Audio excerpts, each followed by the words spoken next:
بسم اللہ الرحمن الرحیم۔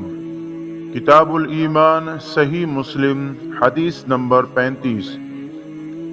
اعمش نے ابو سفیان سے، انہوں نے حضرت جابر رضی اللہ عنہ سے، نیز اعمش ہی نے ابو صالح سے، اور انہوں نے حضرت ابو ہریرہ رضی اللہ عنہ سے روایت کی۔ جابر اور ابو ہریرہ رضی اللہ عنہما دونوں نے کہا کہ رسول اللہ صلی اللہ علیہ وسلم نے فرمایا، مجھے لوگوں سے جنگ کرنے کا حکم ملا ہے۔ سعید بن مسیب کی حدیث کی طرح جو انہوں نے حضرت ابو ہریرہ رضی اللہ عنہ سے روایت کی ہے۔ کتاب الایمان، صحیح مسلم، حدیث نمبر 36۔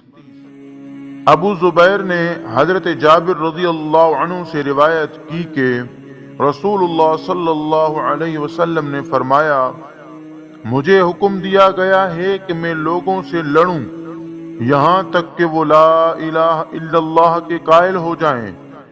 جب وہ لا الہ الا اللہ کے قائل ہو جائیں گے تو انہوں نے میری طرف سے اپنے خون اور مال محفوظ کر لیے، الا یہ کہ اس کلمے کے حق کا تقاضا ہو اور ان کا حساب اللہ کے سپرد ہو۔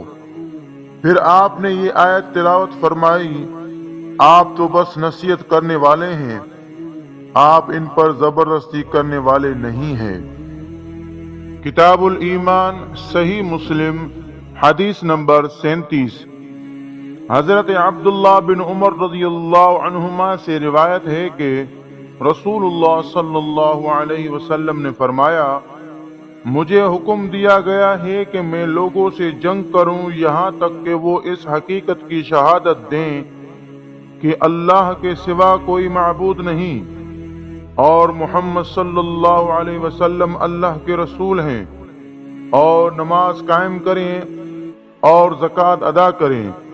جب وہ یہ سب کچھ کرنے لگیں گے تو وہ میری طرف سے اپنا خون، جان اور مال محفوظ کر لیں گے سوائے اسلام کے حق کے، اور ان کا حساب اللہ پر ہوگا۔